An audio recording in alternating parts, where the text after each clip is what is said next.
Anthony Richardson suffers an AC joint sprain, which means this is Gardner Minshew's team for the foreseeable future. Let's get to it. You are Locked On Colts, your daily Indianapolis Colts podcast. Part of the Locked On Podcast Network, your team every day.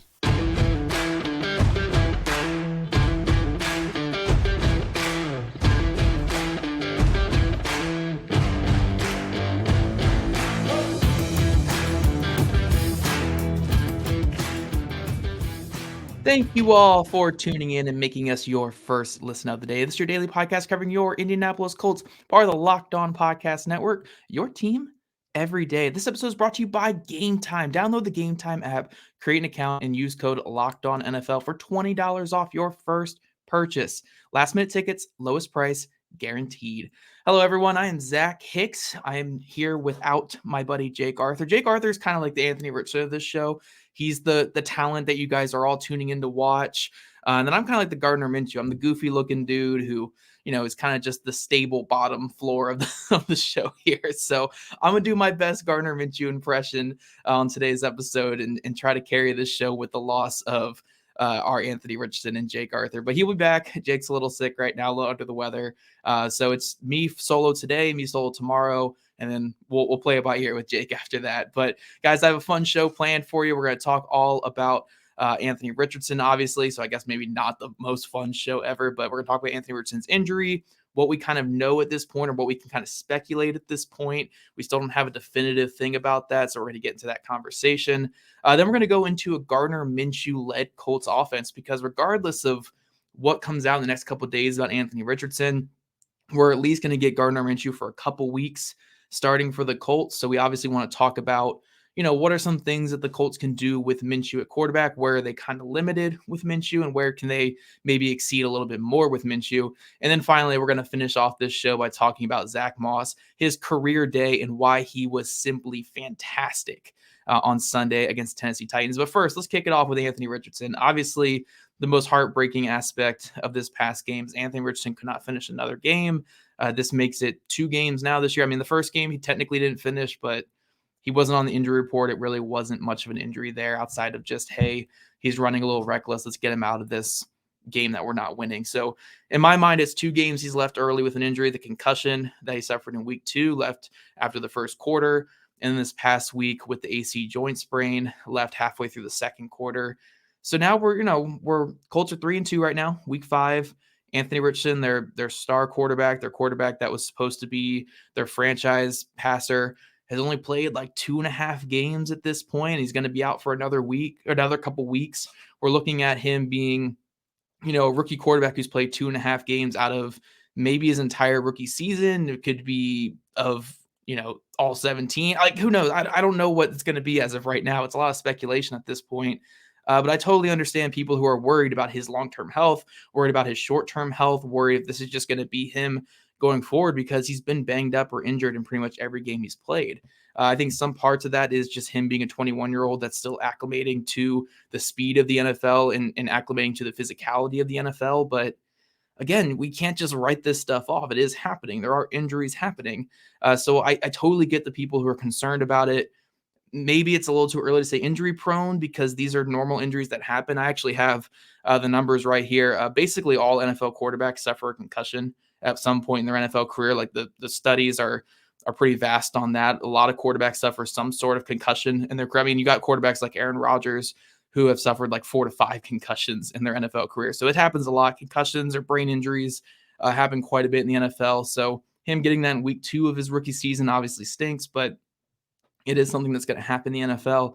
But even with this AC joint sprain or this shoulder injury that he's facing here, I mean, my buddy Max Houghton, who we're going to have on the show sometime this week once we get more clarification on this actual injury and what the timetable really is, he was sharing some data with me about quarterbacks, NFL quarterbacks who suffer joint sprains or just shoulder injuries in the NFL. And he said it's around 20 to 33% of NFL quarterbacks at some point in their career suffer some sort of shoulder injury or joint sprain in their shoulder. Now, it's not always a throwing shoulder, so that's obviously a big concern with Anthony Richardson here.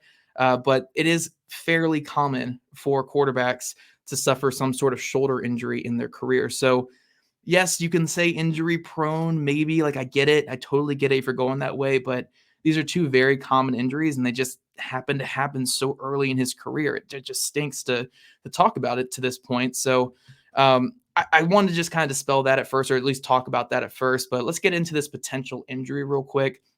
There's been a lot of reports going around that it could be a grade 3 AC joint sprain. Obviously, that hasn't been confirmed yet. Anthony Richardson's seeing multiple opinions about it to see what the right approach is, if he wants to go surgery on it, or if he wants to go recovery, or if it's something worse or not as bad as grade 3. Obviously, that changes a lot of the dynamics of it. But a grade 3 AC joint sprain is pretty serious. Like, it's not obviously as bad as a grade 4 or grade 5. Those are basically full breaks and just disastrous shoulder injuries. But grade 3 in itself is a pretty bad injury, so I don't want to downplay it a little bit. The 4 to 6 week time span that's been going around, it seems a little optimistic. I mean, it could be. I don't know. Again, it just depends on what the information that comes out with it. If it's a grade 3 that's kind of close to a grade 4, then it could be a 2-month type of wait and see with him. But if it is a grade 3 that's a little bit on the lower end, a little bit closer to a grade 2, then it could be something that is in that 4 to 6 week span. I think one thing I can say for kind of certain, or at least in somewhat confidence, is I think it's going to be a pretty big wait and see approach when it comes to the Colts and Anthony Richardson here. And I think it's going to be frustrating for a lot of fans that we're going to probably get a lot of like, oh, why aren't they telling us every single thing about his recovery? It's like, well, the Colts are still trying to wait and see. I think it's going to be one of those type of recoveries where they're probably going to put off surgery, see how he feels after a couple weeks, and then if it still is bothering him, maybe go ahead with the surgery there. But again, this is all speculation. I don't know what his shoulder injury is. I mean, as of right now, I'm recording this at 7 p.m. on Monday evening, so we could have the news by the time this drops, and I'd probably actually re-record this, but yeah, it's just kind of a wait and see right now. We don't know exactly what type of shoulder injury it is, but AC joint sprains are pretty serious. I'm not trying to downplay it, but again, it is something that a lot of NFL quarterbacks deal with. Matthew Stafford's obviously the biggest example. Stafford, I believe, suffered a grade 2 AC joint sprain his rookie season. Kind of played through that, didn't have surgery, and then he like re-injured it with like a grade 3. I believe that's what happened. You guys can correct me if I'm wrong there. Basically, because of all his shoulder injuries, he played 13 of his first 32 NFL games. So he was getting a lot of that injury prone bust label stuff there. And then he went on to play a ton of games after that with the Detroit Lions. So obviously there is some recovery there. Drew Brees destroyed his shoulder in year 3 in the NFL. His was much worse than any AC joint sprain that could happen, like torn labrum, broken collarbone, just really, really bad shoulder there. Obviously, he was able to bounce back. Aaron Rodgers in his rookie season sprained his shoulder to where he couldn't throw the ball 10 yards is what they were saying. So pretty bad injury there. And then more recently, Derek Carr obviously had his grade 2 AC joint sprain recently, which is a lot lesser than potentially what Richardson's is. So we don't know there. Jalen Hurts sprained his shoulder last year, his throwing shoulder. Josh Allen obviously messed up his throwing elbow his rookie season. So again, I'm not trying to say that this is a good thing for Richardson by any means, but it's not uncommon for a quarterback to hurt their throwing arm or throwing shoulder at some point in their career and still come back from it. So for people who are going like all doom and gloom saying, this is it for Richardson and stuff, like, yeah, it sucks. It really sucks. But I don't think this is like a career ender by any means. There's still time to get this right with him. They still have the whole recovery process, and I don't want to jump the gun too much with this whole thing. So I know I kind of said a whole lot of nothing in this first segment here, but really it is the wait and see approach. Let's not freak out yet. Let's wait for more information and just see which direction this goes with Anthony Richardson's shoulder here. Like, it really could go a lot of different ways. Hopefully it's on the lower end and it is that 4 to 6 week timetable to recovery. But even the worst case, it's probably like shoulder surgery, sits out the rest of the season, you get him back for next year. So we'll see what happens with Anthony Richardson. Hopefully this is the last of these big injuries we deal with him, but we shall see, my friends. We shall see. But transitioning now into a Gardner Minshew-led offense. That's what we're going to talk about in the next segment. Talk about how the Colts offense could change with Gardner Minshew and what the Colts are gaining and losing by having Minshew being the lead guy.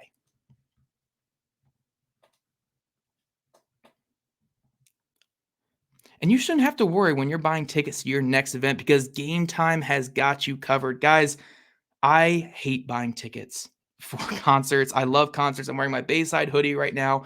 I love going to concerts. I just hate buying tickets because I just don't know what the best price is. I don't know if I'm getting scammed or if I'm getting a great deal or if this is the best it gets. But don't worry, Game Time has the fast and easy way to buy tickets to all your sports, music, comedy, theater, and concerts around you with killer last-minute deals, all-in prices, views from your seats, and their best price guaranteed. Game Time takes the guesswork out of buying tickets. See the view from your seat before you buy so you know exactly what to expect when you arrive. All-in prices show your total up front so you know what you're getting with a great deal without any hidden fees. Buy tickets in seconds with just 2 taps. Game Time is obsessed with finding ways to help you save money on tickets. Game Time has deals on tickets right up to the start of the event and even an hour after it starts. It's the place to find last-minute seats. Find exclusive flash deals and sponsored deals on tickets for football, basketball, baseball, concerts, comedy, theater, and more. With zone deals, you pick the section of Game Time picks, and Game Time picks the seats for an average of 18% on savings. And the Game Time guarantee means you'll get the best price. If you find tickets in the section or row for less, Game Time will credit you 110% of the difference. Take the guesswork out of buying tickets with Game Time. Download the Game Time app, create an account, and use code LOCKEDONNFL for $20 off your first purchase. Terms apply. Again, create an account and redeem code LOCKEDONNFL, LOCKEDONNFL for $20 off. Download Game Time today. Last minute tickets, lowest price, guaranteed. And every day, as we'll be back tomorrow morning to continue talking about Anthony Richardson injury, the fallout from this injury, what it means for the Colts, and hey, do they still have a shot at this division title without Anthony Richardson? We're going to continue that conversation tomorrow morning here on Locked On Colts. All right, guys, so diving into the second segment here, we're going to talk about Gardner Minshew. Now, I know Gardner Minshew is not as flashy as Anthony Richardson. I've said it multiple times. He's not nearly as fun as Anthony Richardson, and honestly, it's kind of a shame, again, that Richardson went down when he did because he was playing some really good football. Richardson was, 8 of 12 in this game for 96 yards in that first quarter against Tennessee Titans, was really throwing the ball well down the field. But then Gardner Minshew comes in cold off the bench yet again. His second time this year he's had to come in cold, and he played some good football. Like, it's nothing spectacular. And I think that's the thing that we really have to understand with Gardner Minshew is, like, there will be a couple throws here and there where it's like, oh, yeah, that's a good throw by Gardner there. That's a pretty solid throw, but it'll never be the wow plays. It'll never be the spectacular plays with Gardner Minshew. It'll never be breaking out of 2 guys, trying to pull him down and throwing the ball down the field for a big gain, like we saw multiple times against the Los Angeles Rams with Anthony Richardson. It won't be a type of style at quarterback where, when your team is down 23-0, like the Colts were against the Rams, that a guy like Minshew can bring you back in that game. You need to have the lead. You need to be in control of the game, and Minshew can manage the game from there. But I don't want to take away from what Gardner Minshew can do by saying all these things, because I do think he's really good in isolation. I think he's good in the quick game. I think he's good in empty personnel and RPO type plays and plays where he has to change that arm angle and get that ball out of his hand quickly. I do think there are a lot of positives in Gardner Minshew's game. It's just obviously going to be a lesser hit than what Anthony Richardson was bringing to the offense. It's a very different style. I mean, if you look at Anthony Richardson, he's 15th in the NFL in EPA per play. The offense is moving the ball and getting expected points over production. He's breaking sacks, limiting that sack yardage. He's getting the Colts down the field in explosive plays, big-time explosive play rate. And then you get Gardner Minshew in where the completion percentage is higher. He's a little bit more effective on the quicker throws. He keeps the offense kind of at a snail's pace, but a snail's pace that at least is still moving forward, where Richardson is going to be fast, slow, fast, slow, fast, slow. So it's a very different style of offense that we're going to have to get used to with Gardner Minshew for how many weeks he's going to be starting with the Colts here. But the big thing here with the Colts going forward and with this offense is, yes, it obviously changes from a passing dynamic and from a QB run dynamic, but I don't think the run game really changes too much in terms of what the running backs are going to be doing. Luckily, Gardner Minshew, despite not being a mobile quarterback, does like to operate out of the shotgun a lot more. And that's what the Colts have almost exclusively been in this year, is just in the gun, getting those running backs running downhill out of the gun, and running those inside zone, split zone with the occasional wham and trap blocks up in the middle. That's kind of where the Colts running game has lived so far this year, and Gardner Minshew is more comfortable in the gun. So I don't think the Colts like run game with the designed running back runs is going to change too much. It's really just that pass game. And again, the passing game, not a ton. there's going to be less downfield shots. You're not going to throw 4 verts too much with Minshew just because he doesn't have the arm strength and the ability to kind of move defenses with just that fear that he instills. But I think you're going to get a lot more, mesh concepts. You're going to get a lot more screens. You're going to get a lot more stick routes and spot routes and stuff like that. So, it makes the Colts a little bit more quick pass heavy and more middle of the field heavy in terms of just getting the ball out quick and letting guys run after the catch. But overall, it doesn't change too much. I think that's why the Colts have been able to adjust on the fly a little bit when Minshew's had to come in these games, is because the Colts are running a lot of Philadelphia Eagles concepts from last season. And obviously, Gardner Minshew was with the Eagles last year, so he's able to kind of step in and perform a lot of these concepts well. Again, it's not going to be like what Richardson was doing in the second half against the Rams, where it was 4 verts almost every single play, and Richardson was able to attack whatever spacing he wanted down the field because of that arm strength he has. But I do think, again, you're going to get a lot more of those screens, a lot more of those mesh concepts, a lot more of those quick hitters and what we saw in the second half of this past game.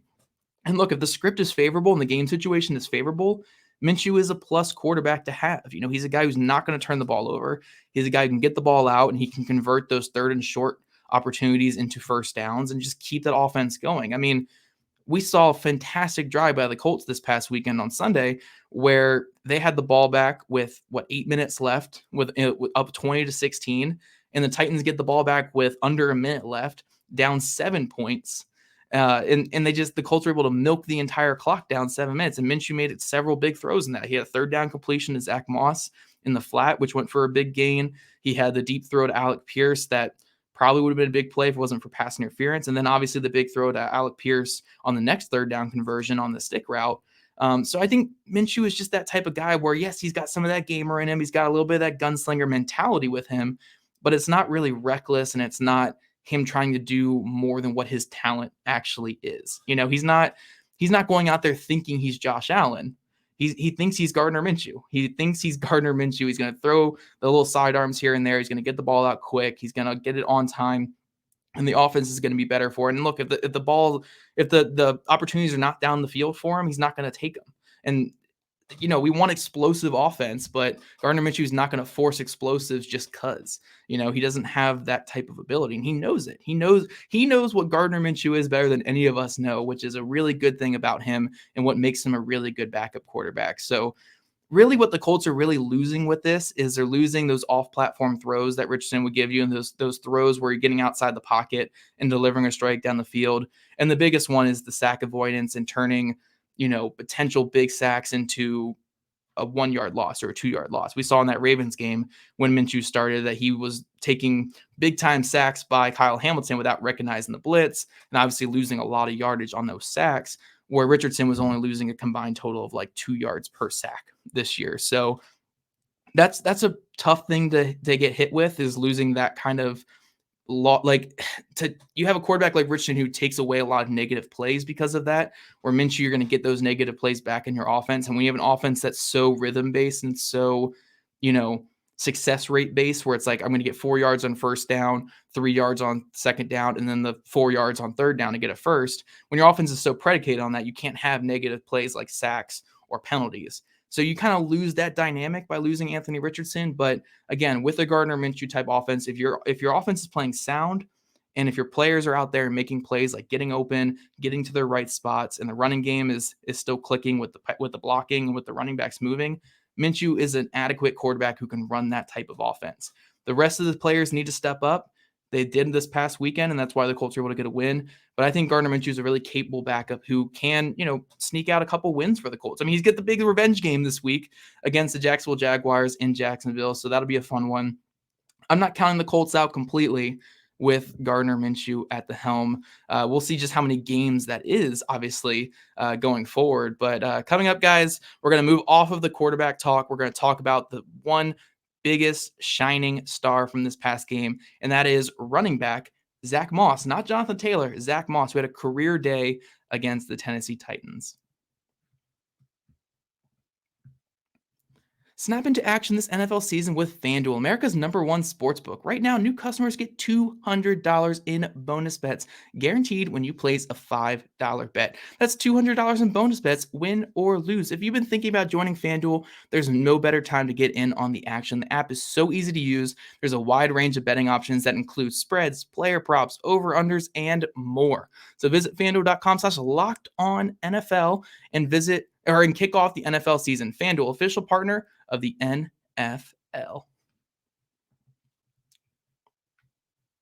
All right, guys. So diving into this final segment here, we're going to highlight a player who I thought was just fantastic in every single phase this past weekend, and that is running back Zach Moss. Now, Zach Moss has been great since the Colts acquired him for Nyheim Hines last season, but this year he's really taken his game to another level. I believe he's at 5.0 yards per carry this year on 85 carries. He's a player who has ascended into the top ranks of rushing yardage in the NFL despite missing the first game this year with a broken forearm. But this past weekend, I thought he was just on a different level compared to where he's even been in his time with Indy. He had 23 carries for 165 yards and 2 touchdowns, as well as 2 catches for 30 yards. Obviously, the big one late in the game up the sideline on the flat route to not really put the game on ice, but keep the drive going that helped the Colts put the game on ice. So, yeah, Zach Moss, great in every phase. And I think the areas that I really want to highlight to you guys that I just don't think get talked about enough when it comes to running back play is the poise, the patience, and the pace that he was playing with in this game. The big P's right there: poise, patience, and pace that Zach Moss was playing with. Because so often when we're watching a running back on Sundays, or we're just watching just running backs in general, people are always so quick to say, "Oh, just hit the hole hard. What are you doing? Hit the hole, hit the hole." Like, the hole's right there. Obviously, you got to hit it. But there's so much more nuance when it comes to playing running back in the NFL.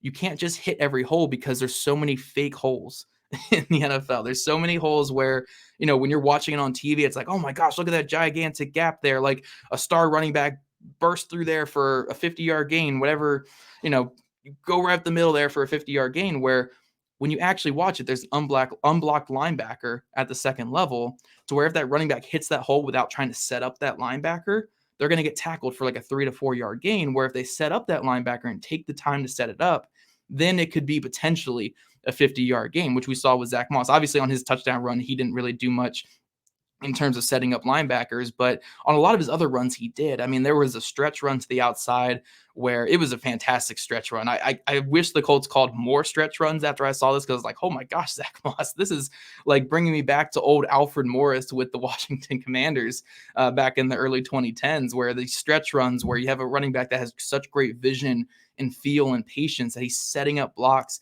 and blocking unblocked defenders. But there was a stretch run in the second half of this past game where Moss is taking it to the outside, and Braden Smith's defender was playing outside leverage on him, taking away that outside run. So Moss starts cutting inside of Braden Smith, takes that one jab step in, has Braden Smith's defender spin inside to that hole, and then Moss quickly jumps back out and turns it into a 13, 14-yard run along the outside.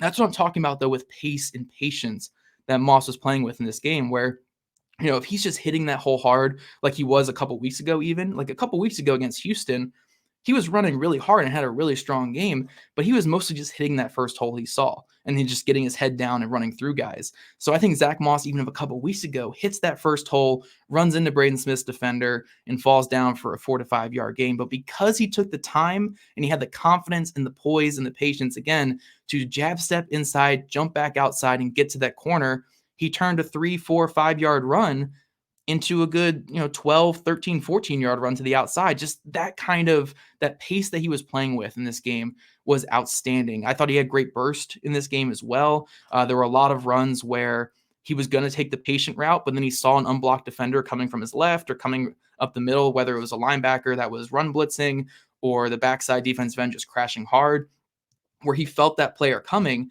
and he turned on the I don't want to say the jets. He turned on the thrusters to move forward and hit the hole quickly and turn again what would have been like a 1 to 2 yard loss into a 6, 7, 8 yard gain up the middle, just by hitting those little thrusters, because he felt the defenders closing in and had that great feel in the backfield. So I really wanted to highlight him in this, because it was just an outstanding game. I know a lot of people are going to take this as like, oh, they extended Jonathan Taylor and then Zach Moss has a big game. Like, why even waste the money on Taylor? But when Taylor gets back to being full speed, you're going to have such a great 1-2 punch in this backfield because you're going to have Jonathan Taylor who can run you over like Moss has been doing, but also has that 4.3 speed to constantly burn you on big plays.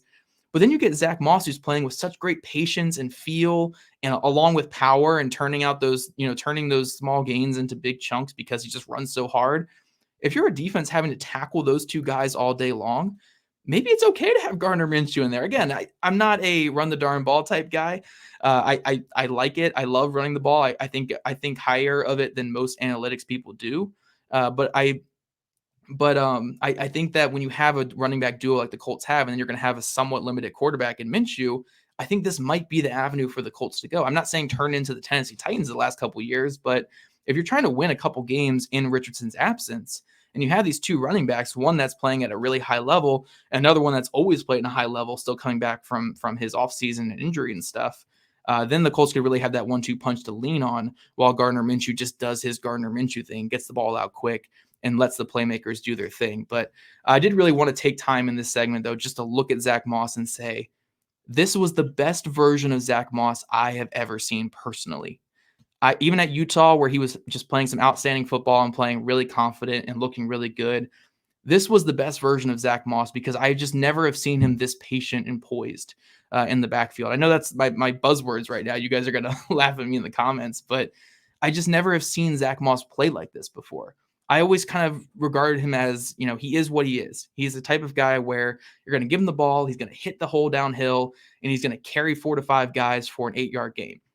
He's the type of guy where I always thought if the play design was going to get you 1 yard, he's going to get you 4. If the play design was going to get you -4 yards, he's going to get you 1. If the play design is blocked for 50 yards, he's going to get you like 25. He's not going to get you those huge plays, but he's going to get the dirty yards. He's going to turn those negative plays into positive plays. But the Zach Moss we saw on Sunday was like a legit starting running back in the NFL. It wasn't that dirty, that grinded out dirty yardage type guy. He wasn't old Frank Gore. He was young Frank Gore in this game. So I really wanted to highlight him in this and say, like, cheers to him. I mean, what a fantastic game. And even if his future after this season is not with Indianapolis Colts, because obviously the Colts have Taylor, it'd be tough to pay 2 running backs. He is putting on a show and a great audition for other teams and just doing a fantastic job this season. So Zach Moss has stepped up massively in Taylor's absence. And I don't think this is going to be the last we're going to see of him this year. I don't think once Taylor is fully acclimated, all of a sudden Moss disappears. I think Moss is going to be part of this game plan going forward. And that's a great problem to have. It's a great problem to have when you have too many good players on your team. It is a really great problem to have. So Zach Moss, have a day. Again, 23 carries, 165 yards, 2 touchdowns, 2 catches for 30 yards, and the best I have ever seen this young running back play. I think that's all I have for today, guys, though. Again, if I get more information on the Anthony Richardson injury, obviously I'll do an emergency pod with that. If more changes tonight after I recorded this, then you probably won't even be hearing this version of the podcast. But yeah, guys, I think it's going to be an eventful couple days here when we hear a little bit more about Richardson. And again, we have to kind of plan now for the near future without him. Again, I don't think it's going to be a long-term future thing, but the near future without him, and can the Colts steal a couple games without Anthony Richardson? I think that's going to be a big storyline these next couple of days. And every day, we're going to bring you that storyline tomorrow and probably every other day this week. We're going to be talking more about how the Colts can continually steal games and stay in this division race despite being down QB1. So if you guys don't already, follow at Locked On Colts, at Jake Arthur NFL, and at Zach Hicks 2, all on Twitter. Also subscribe to us on YouTube, wherever you listen to your podcast. We love your guys' ratings, reviews, and we'll see you guys back here bright and early tomorrow morning.